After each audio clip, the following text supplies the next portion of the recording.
पुरुषोत्तम भगवान की जय। जय श्री कृष्णा। आज हम आपको पुरुषोत्तम मास के 12वें दिन की पावन कथा को सुनाने जा रहा। देवर्षि नारद ने भगवान से पूछा कि हे प्रभु, जब भगवान शिव चले गए तो शोकग्रस्त उस बाला ने क्या किया, उस कन्या ने क्या किया।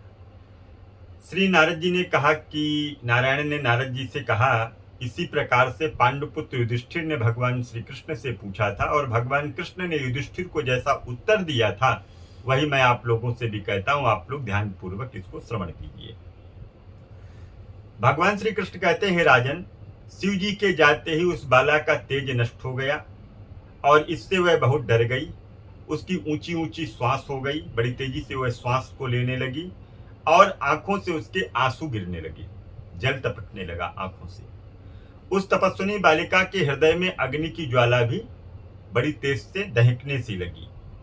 अंग प्रत्यंग उसका फड़कने लगा। जिस तरह से अग्नि से एक लता झुलस जाती है, इसी तरह से उसका शरीर भी अग्नि के तेज से झुलस सा गया और कुछ समय के बाद में कष्टों को सहते सहते वह बाला मृत्यु को प्राप्त हो गई। जिस प्रकार सर्प अपने बिल से निकलता है और सामने चूहा होता है तो उसको पकड़ करके ग्रास बना देता है, इसी तरह से मृत्यु अर्थात काल ने उस बाला को अपना ग्रास बना लिया और उसकी मृत्यु हो गई। कुछ समय के बाद में उसी समय राजा द्रुपद ने एक यज्ञ की सामग्री एकत्र की और यज्ञ कर रहे थे।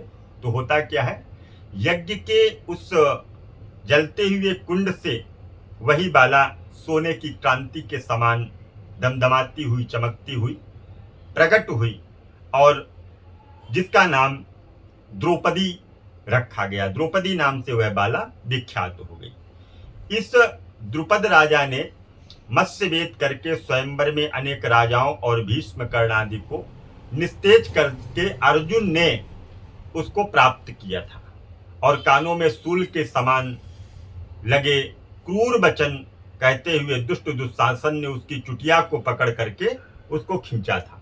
हे राजन, उस समय मैंने उसकी ओर ध्यान नहीं दिया। भगवान कहते हैं, उस समय मैंने उसकी ओर ध्यान नहीं दिया। जब उसकी चुटिया को पकड़ करके उसको भरी सभा में खींचा जा रहा था, निर्वस्त किया जा रहा था, उस समय मैंने उसकी ओर ध्यान नहीं दिया।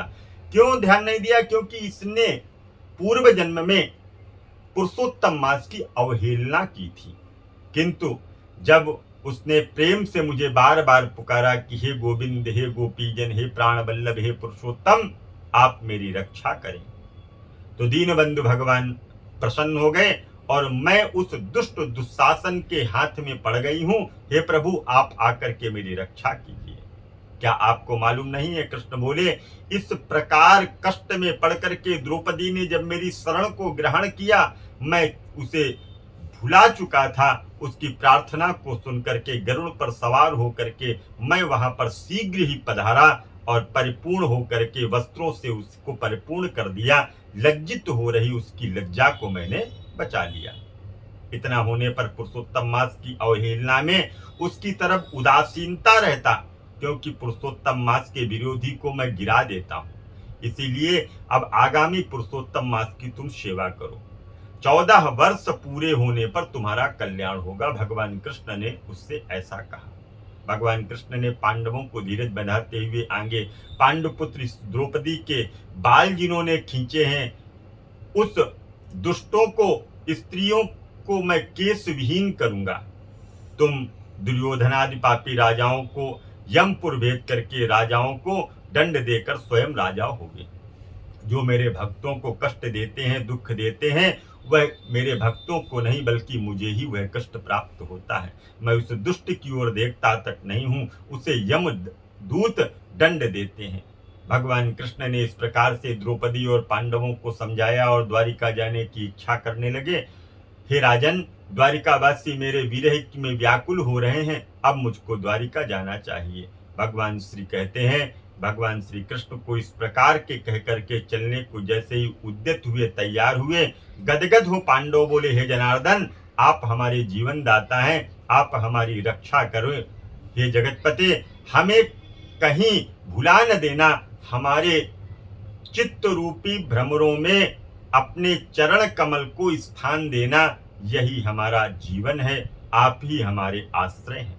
पांडु पुत्रों के सामने भगवान श्री कृष्ण के प्रेम भरे हुए धीरे धीरे चल करके रथ पर बैठते हैं। पांडव कुछ दूर पीछे पीछे चलते हैं और जिन्हें श्री कृष्ण ने दूर जाने पर लौटा दिया है कि जाओ, वापस हो जाओ, आप द्वारिका चले गए। भगवान श्री नारायण बोले कि श्री कृष्ण के द्वारिका चले जाने पर युधिष्ठिर तपस्या करते हुए तीर्थ में विचरण करने लगे। श्री भगवान के प्रिय पुरुषोत्तम मास में मन लगा करके भगवान श्री कृष्ण के वचनों को याद करके अपने भाइयों तथा द्रौपदी से धर्मराज युधिष्ठिर ने कहा, पुरुषोत्तम मास की महिमा सुन रही है। पुरुषोत्तम मास की पूजा किए बिना कैसे सुख प्राप्त हो सकता है। जिस प्राणी ने पुरुषोत्तम मास आने पर व्रत और नियम नहीं किया, अंत में भगवान कृष्ण की कृपा से 14 वर्ष पूर्ण होने पर उन्होंने निष्कंटक राज्य को प्राप्त किया। और इससे पहले भी सूर्यवंशी राजा दृष्टधन्वा पुरुषोत्तम मास के व्रत के प्रभाव से बड़ी सुख समृद्धि, पुत्र पौत्रादि का अपूर्व सुख तथा अनेक भोगों को भोग करके बड़े बड़े योगियों को दुर्लभ भगवान के लोक को प्राप्त हुआ। हे मुने, इस मास का महात्म करोड़ों कल्प बीत जाने पर भी मुझसे कहने की सामर्थ्य नहीं है। इस तरह से भगवान नारायण ने समस्त मानव मात्र को यह सुंदर उपदेश प्रदान किया है। तो आज 12 अध्याय अर्थात 12वें दिन की कथा को हम यहीं पर पूर्ण करते हैं। किसी भी तरह का पूजन पाठ यज्ञ अनुष्ठान के लिए आप संपर्क कर सकते हैं। पुनः मिलूंगा एक आगे की वीडियोस में। तब तक के लिए आप सभी को जय श्री कृष्ण।